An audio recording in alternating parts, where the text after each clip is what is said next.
we Got it. go. Let me take a swig. Can we say that word swig, or is that kind of weird? You can say swig. I've got a Dunkin' here. That's right. Cake batter. Ooh, I don't know. I don't know, but it's coffee, so probably not for me. All right. You probably wouldn't enjoy it. All right, lead us off, homie.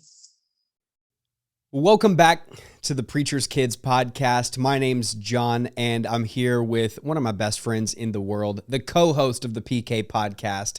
His name is Eli Blevins, coming from Wilmington, North Carolina. Eli, how are you doing, bro? We are doing great. It is so good to be able to hang out with you guys today. To all you listening, it's been a minute, but man, we are stoked to be back, and we're gonna have a good day today. It's gonna be a fun day. We're gonna have a great day. It's been a fun year leading up to this point. The year began with great intentions of bringing 2 episodes a month to you, and I know that you've missed us as we have missed 3 entire months of posting, but quite a bit has actually been going on, and we won't bore you with a ton of details, but a couple of the more serious ones and then a positive one before we jump into today's content.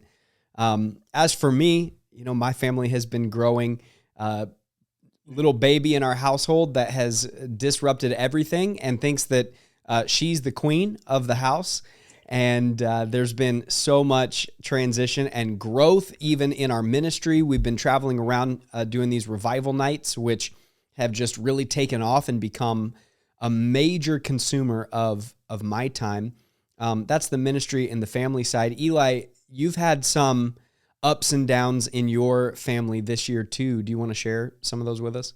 For sure. We'll start with some of the downs. Is me and my wife a few weeks ago, about a month or 2 now ago, we had a miscarriage of our baby, and so that kind of rocked our world there and still is, but definitely that first initial couple weeks there was not easy to go through in the slightest bit. But it did bring us closer together in our marriage. It definitely kind of made me have to shift and lead in a different way than I never thought I would have to lead. And so, but through it all, we were just going to choose to praise him. It's one thing to come on here and say, God is faithful, God is good, and all this stuff. And then whenever you're faced in the emergency room with them telling you that your baby's no longer there, you have to kind of put that into practice. And, we looked at each other in the eye and said, Lord, you give and you take away, but, we're still going to choose to bless your name through it all. And thankfully, we have Jesus to rely on for all of our needs. And he's going to supply, more than we can ask, think, or imagine in our life. And so we've just had to hold on to that. But it's definitely made the Bible come alive for us the past couple months. And so, but then a good thing that happened to us this year is that we got to take a awesome vacation with some weird family. With John and Olivia, actually, we went to Walt Disney World at the end of February, and that was fantastic. We probably could have recorded so many episodes there. You get to talking a lot in those 2-hour lines for a 30-second roller coaster. And if we would have recorded some of those, I'm sure the people around us thought we were either geniuses or absolute idiots. I'm not sure which one they thought that we were. But just being able to connect in person with John, because we do live half the country away from each other, was so much fun. And through it all, we have seen some rebirthing of what we want the PK podcast to look like and how it can come alive better in your life. And so we've got some fun guests that are nailed down and locked in with us. We got to draw out some topics that we wanted to talk through. Some that are going to be super fun, some that are super heavy, and some that are just everyday, just practical fun stuff. So it's going to be a great 2022, and we mean that. As we're recording this now, it is May, and let me just say this: it is nice and warm and sunny, and the sun has come up, and it is beautiful, and I'm just so thankful for that. And so everything in life is looking up right now. And so that's kind of a recap of my past couple months. And then, of course, working for the church, Life Church, has been awesome, but it's also been extremely busy as well. You throw in Easter in there, and you throw in, different things that lead up to that, and on top of just regular work stuff. It's been life in the fast lane. And so that's kind of why we took a little bit of a pause off for there. I want to make sure I was healthy enough to come on here and talk to you guys as well. That way I wasn't leading from a place of hurt, but from a place of victory as well. And so that's where we are. Well, you are very important to us. And this podcast was born out of our desire to be for you what we wish we always had. And so we want to be consistent with sharing our lives with you and sharing content with you. And we want you to feel free to share anything that you ever need with us as well. And one listener really took us up on that offer and sent us some suggestions for ministering to preachers' kids at different age levels. And I think that's always been on our hearts and minds. But with that in mind, we want to minister to the preacher's kid who is, 8 years old and 10 years old, and also the PKs. Maybe you're listening and you're in your teenage years. But we've also found that preachers' kids who are still in process and recovering and growing from all that they experienced, both the good, the bad, and the ugly, are in their 20s, 30s, and 40s who enjoy hanging out with us. And it is going to be impossible for every episode to be everything that every one of those ages would want or need to hear. But it's not impossible to really minister to you where you are. And I think each episode, even in the titles, is going to help you identify what's going to be for you specifically, and what's going to help you as you help your younger siblings or your pastor's kids, depending on who you are. So we're just so grateful for you. And we won't go into very much detail at all, but some of you might know that we were a part of a podcast network of which we are no longer connected. Not any bad blood or anything like that. More or less, we were starting to see our audience grow outside of the small niche of a particular denomination, of which we were grateful. And we started to see how we wanted to be connected with those who wanted to minister to everyone. We wanted to be connected with those who want to minister with grace and with love and with biblical truth.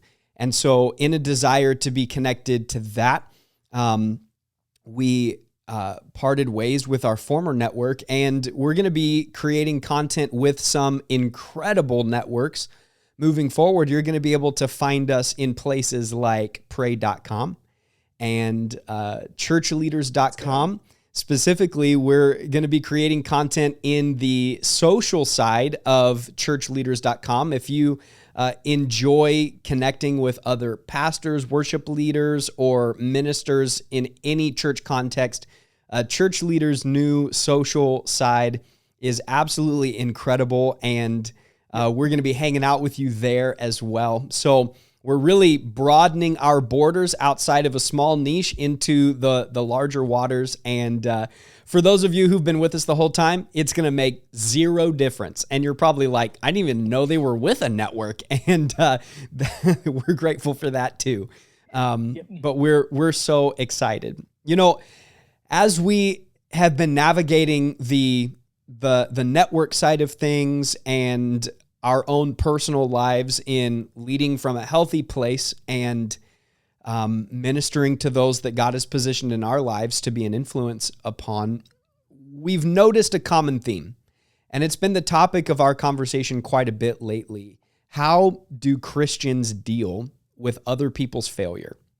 How do Christians deal with even their own failure? I'm beginning to see that the way that we deal with others' failure is often indicative of the way that we deal with our own, whether we deal with theirs as a mask for what we're hiding and covering in our own life, or whether we don't let anybody off the hook because we are not fully operating and living in the grace and the forgiveness of God. And lately, we've noticed an influx of programming, both on social media, podcast platforms, and television of late, that we have dubbed extraordinarily accurately failure porn. It's failure porn. And that's what we want to talk about today as preachers' kids. And we want to dialogue with you about it because you're being asked questions like, what do you think about, and Eli, can we just get into the weeds of it? Why else do we not? I mean, that's what we're here to do. You're probably being asked questions like, what do you think about the podcast, The Rise and Fall of Mars Hill?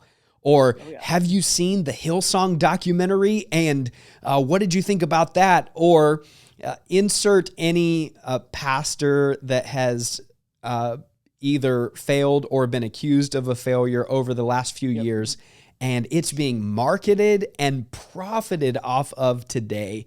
And the question is, as followers of Christ, what do we think about those things?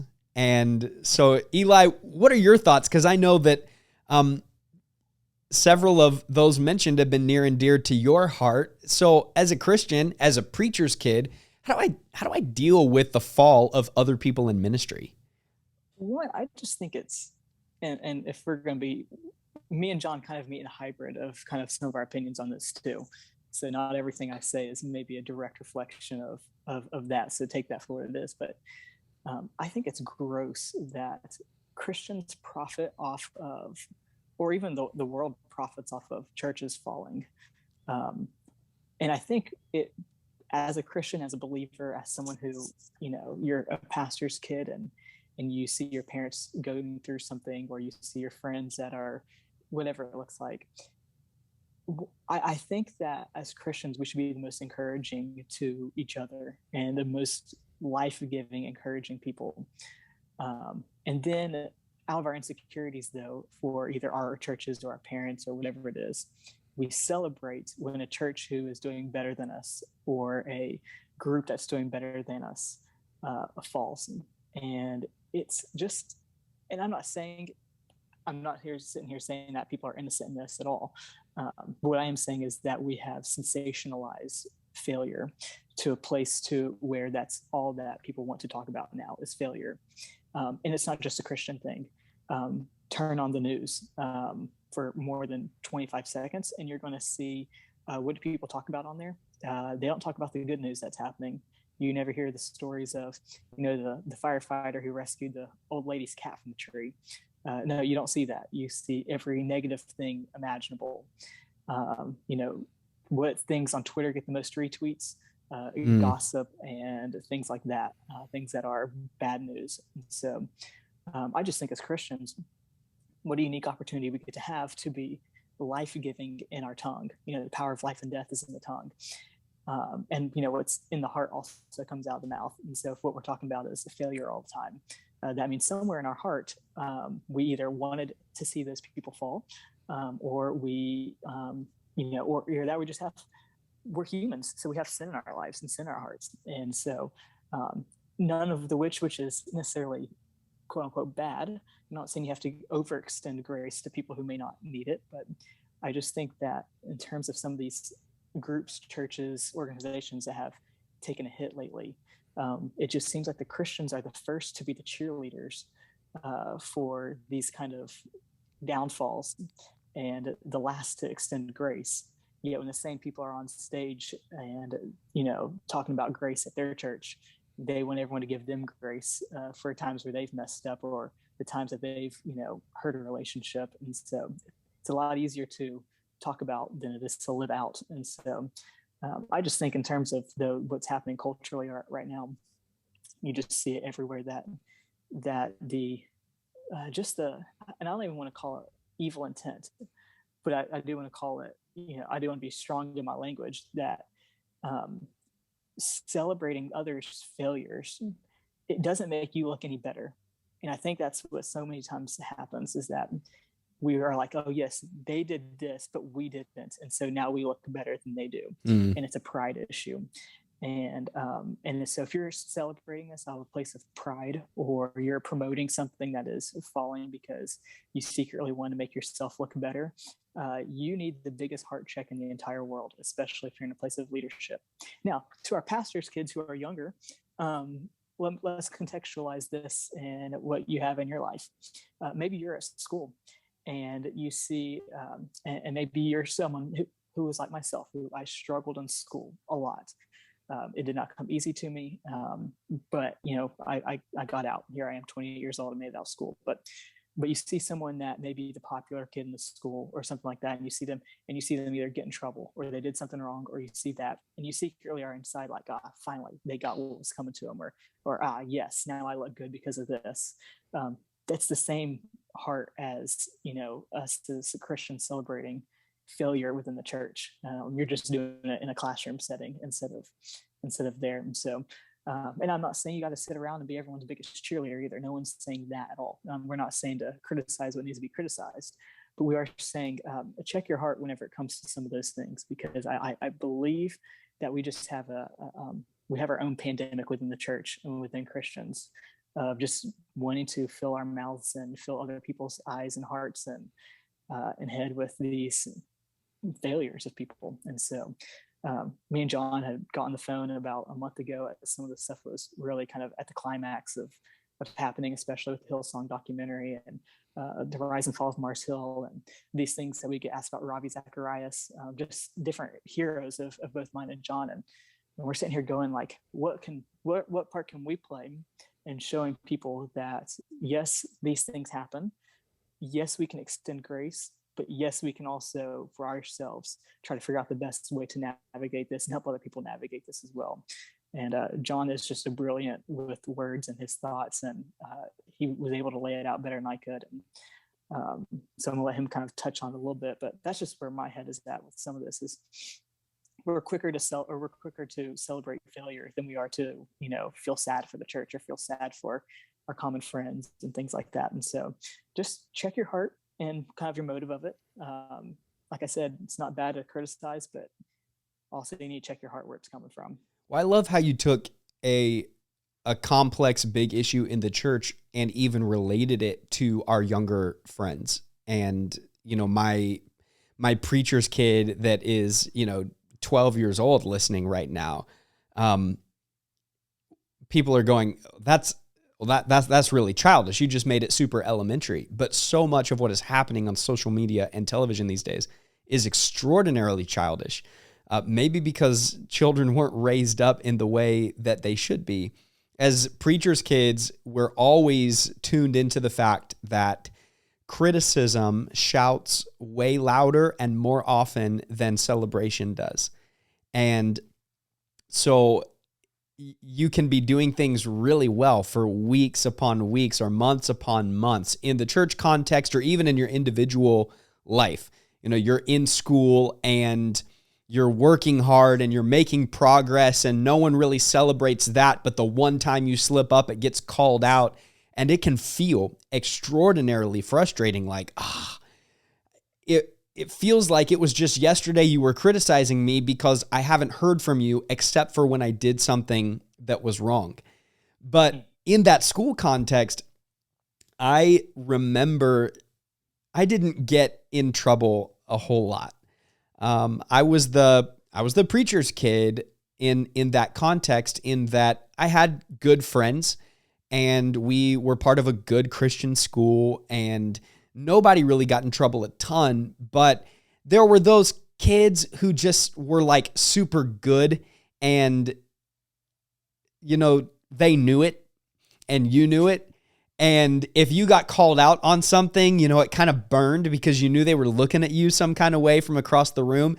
And you just waited and prayed for that moment when they got called out so that you could go, see, you're not perfect either. And you celebrated or at least privately reveled in their failure because you wanted them to be the same as you, ultimately because you didn't want to put in the work to be the same as them. And So it's great when the star basketball player misses a basket, and it's awesome when I don't know what your Christian school context is, but when the know-it-all kid on the Bible quiz team misses a question that you know the answer to and you get to beat them to it, whatever, you revel in it because your heart's in the wrong place. So what do Christians do when failure happens and when God's judgment enters the equation?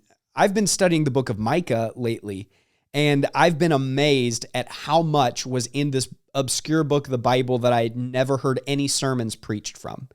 And in chapter 2 and chapter 3, God is delivering this message of coming judgment because of the sin of Judah and Israel. And Micah is saying, tell it not in Gath. And I thought, that's interesting. What does that mean? Gath is the place where Goliath is from. It's a Philistine city.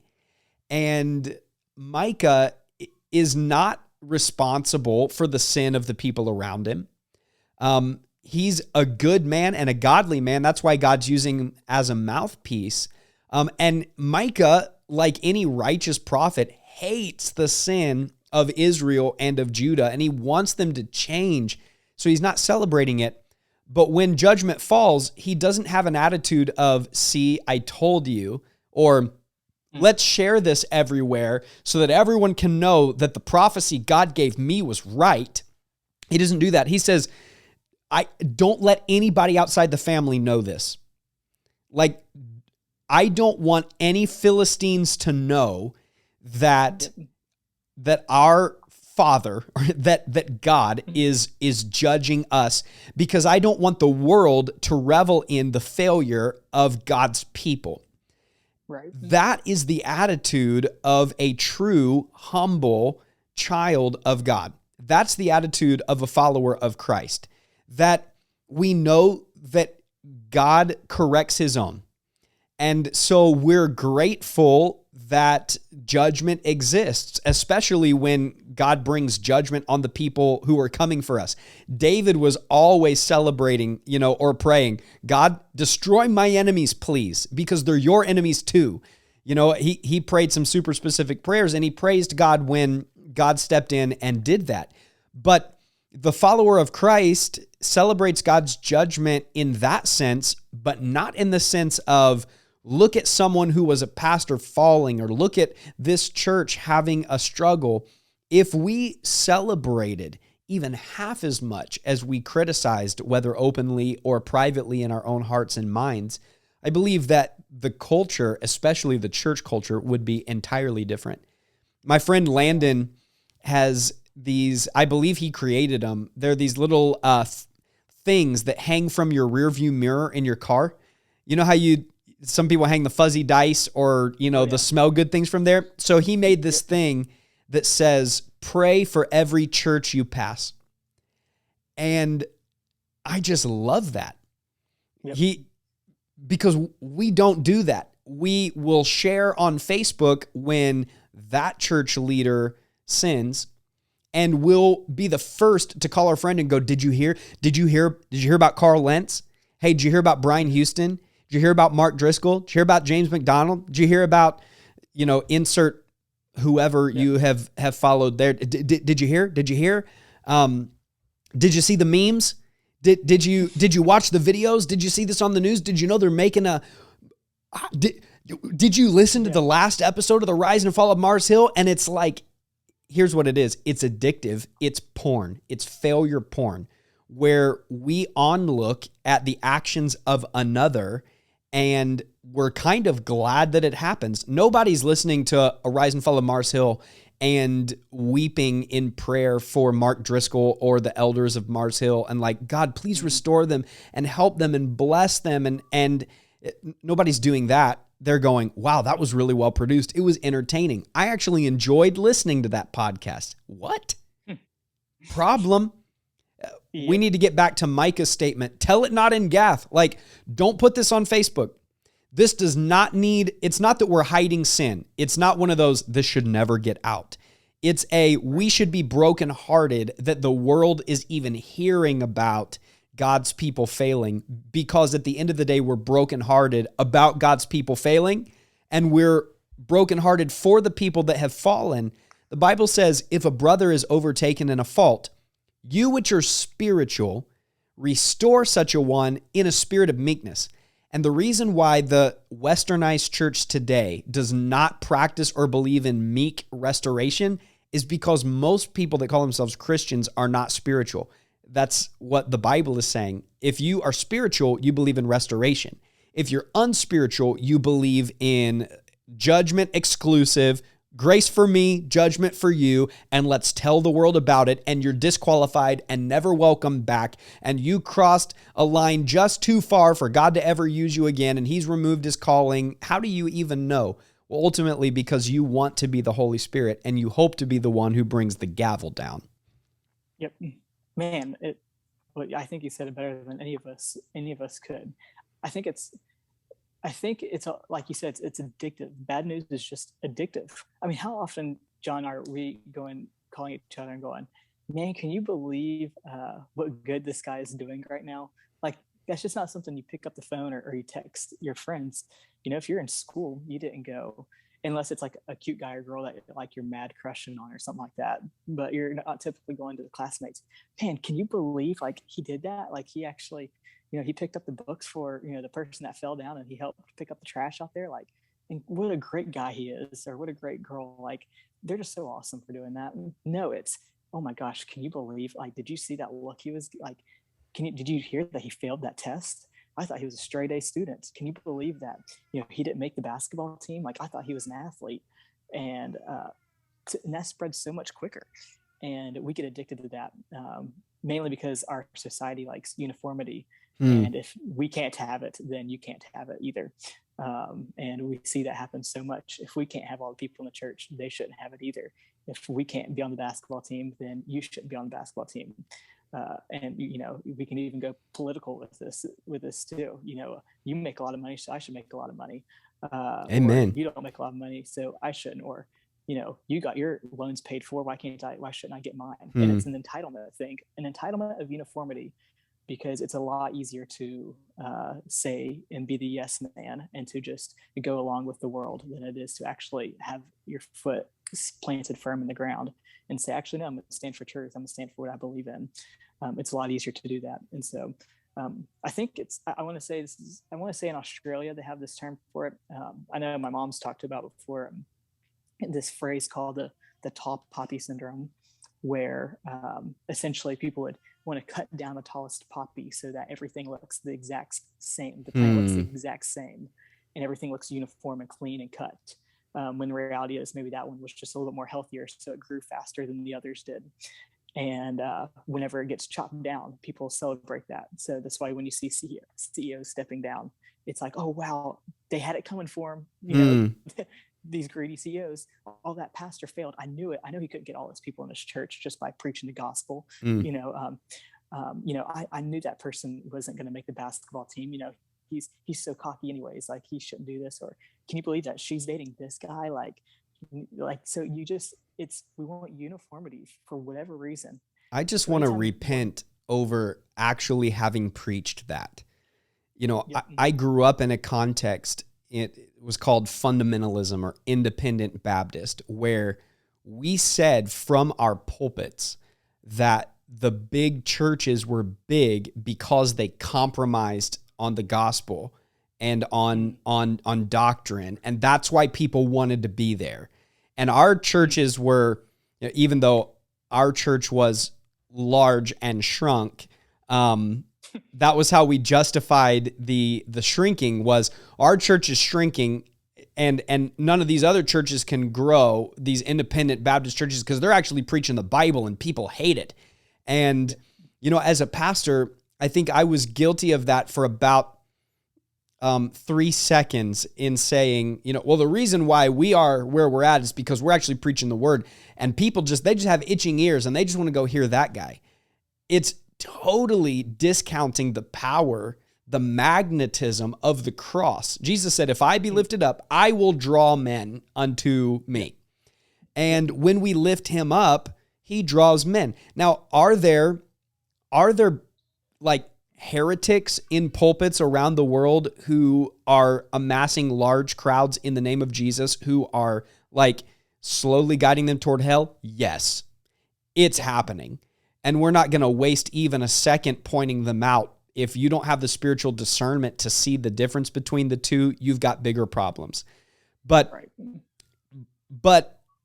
disagreeing on what's called tertiary issues, secondary, non-essentials, is such a stupid reason to celebrate when they fall or to accuse them of being failures because they're doing better than you. It's what you said. It's the tall poppy syndrome.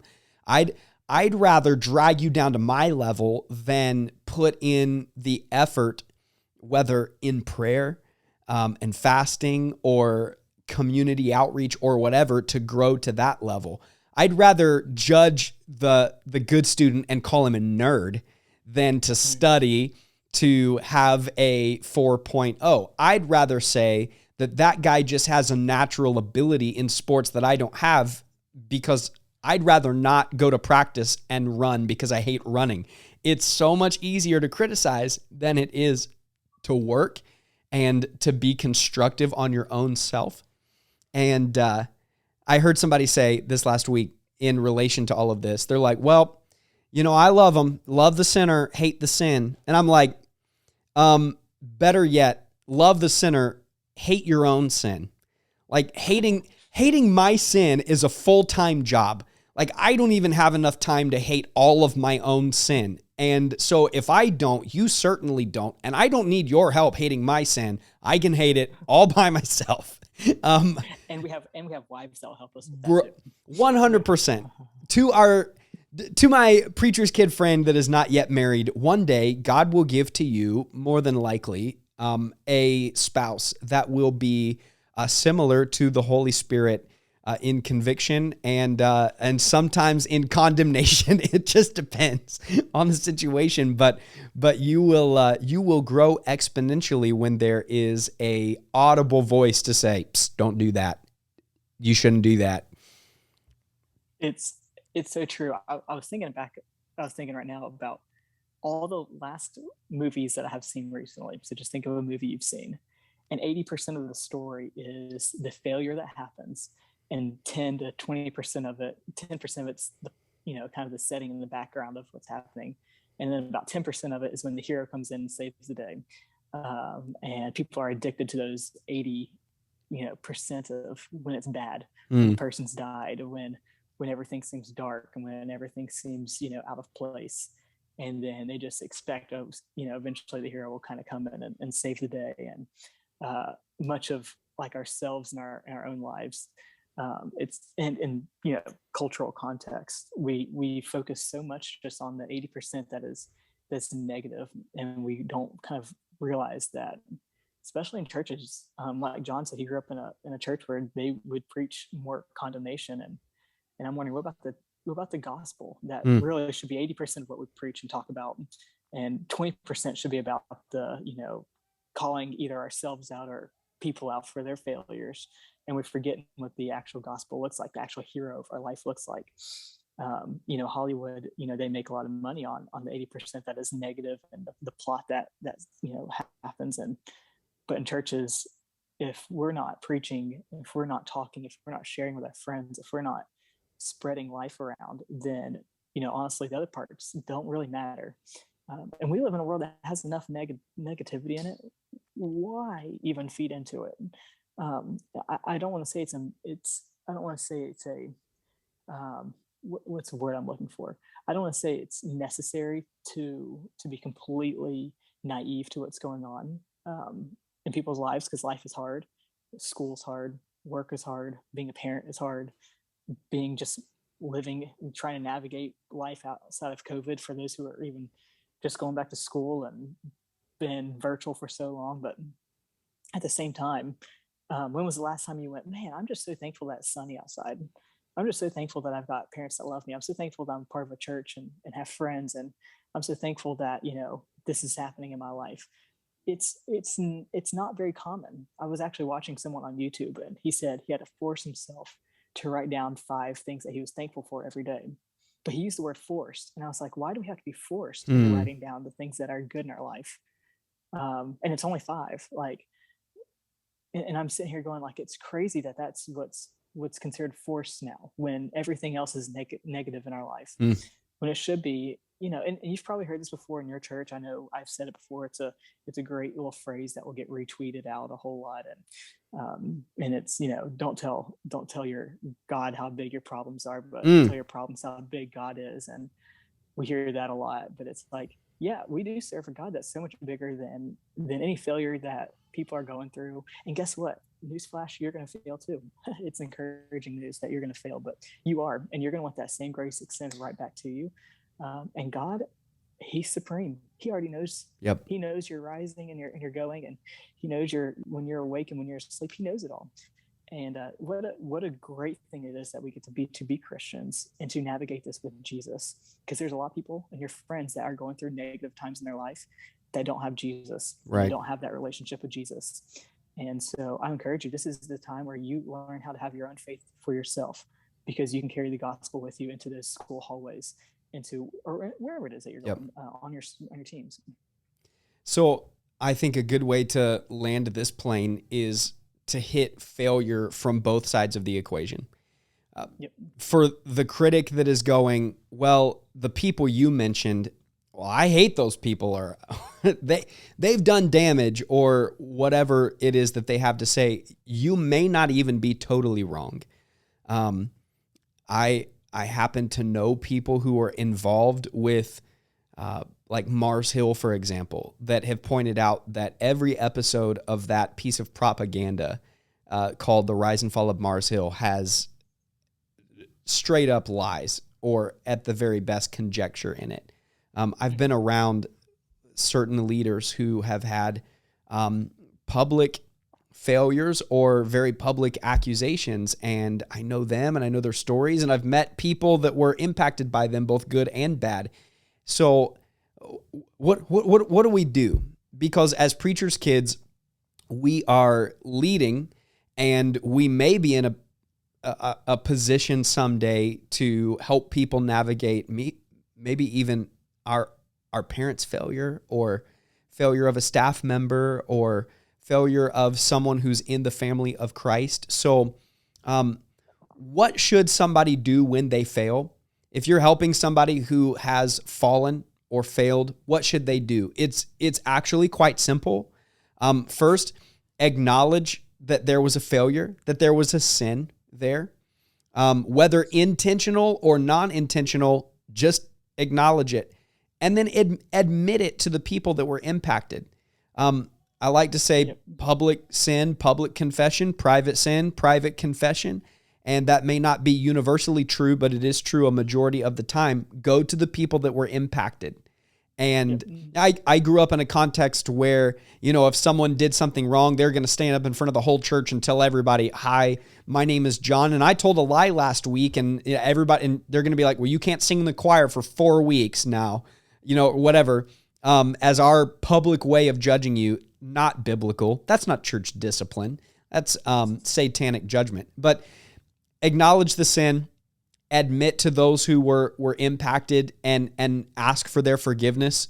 Confess it to God and get His forgiveness. Study the situation. Take a look at what happened with godly people, with wise counsel.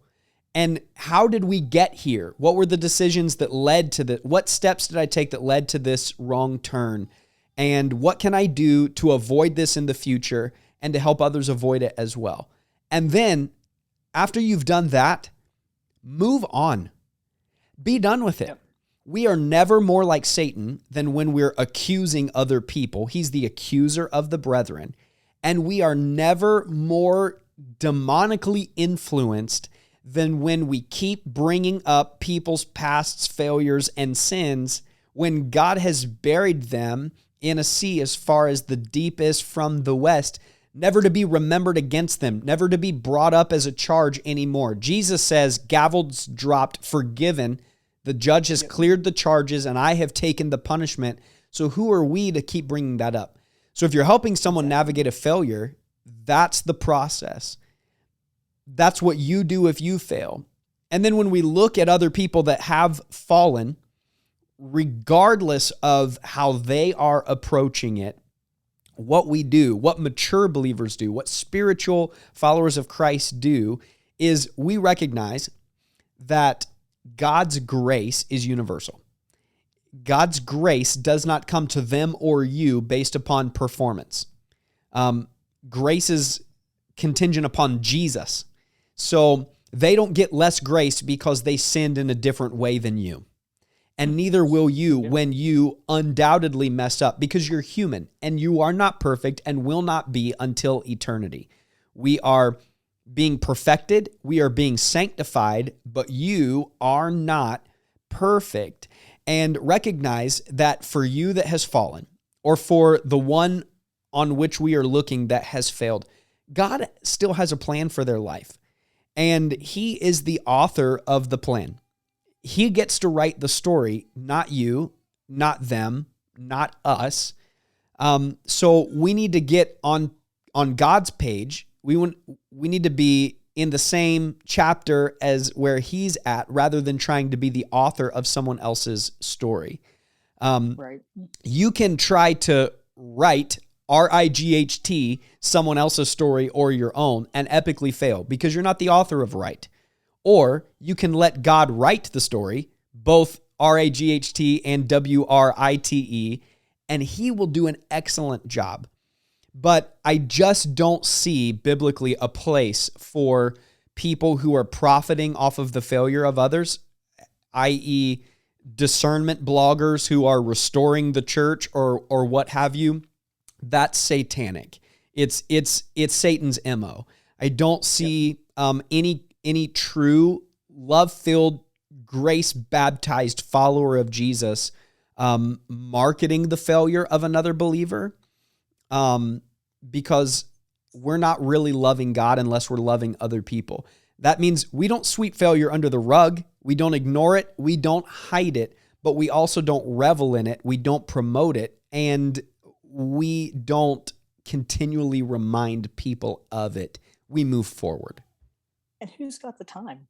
I mean, don't you have better things to do? That's what I've been asking this, like, where do you get all the time to be studying what everybody else is doing?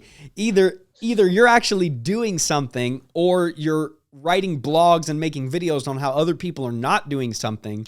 Like, there's whole YouTube channels on this guy's a false preacher, this guy's a false preacher, this guy's a false, and I'm like, who's a good one? Like, could you tell us who's doing it right? Because you've basically hit everybody. Yeah.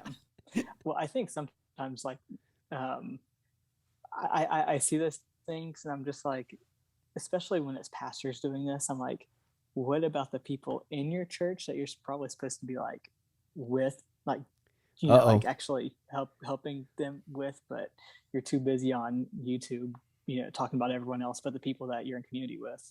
And that's probably why you have a small audience, because you spend more time bashing people you don't know than the people who are needing your help in your own church, in your own zip code. But that's neither here nor there. Yep. We look at the Bible. John 10:10. It says, "What does the devil do? He comes to steal, kill, and destroy." What does it say though after that? "But I," Jesus saying, "have come to give life."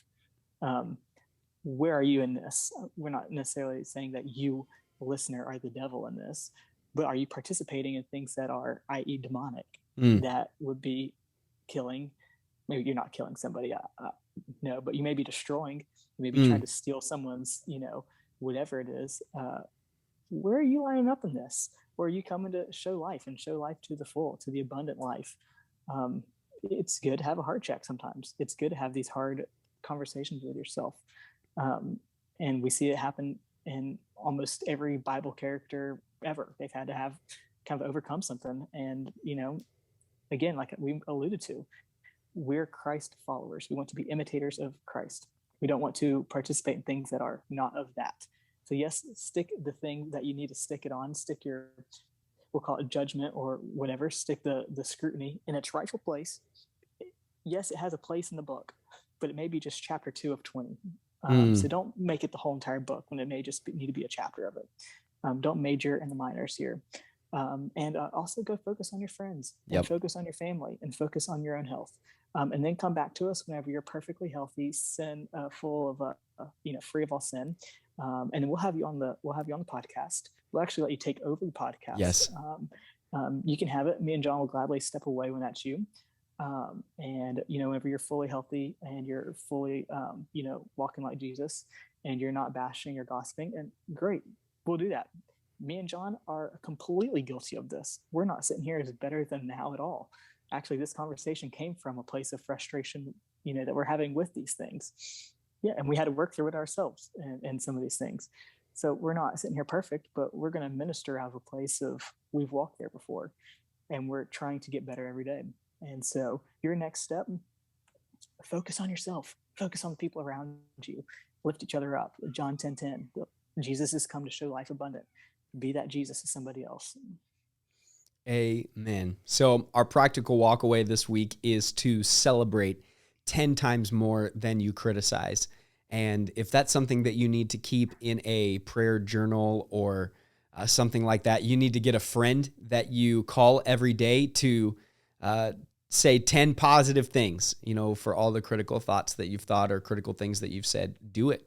And the more that you celebrate successes and wins, the happier, the more fulfilled, and the more joyful you will be, because in that you will be acting, speaking, and loving like Christ.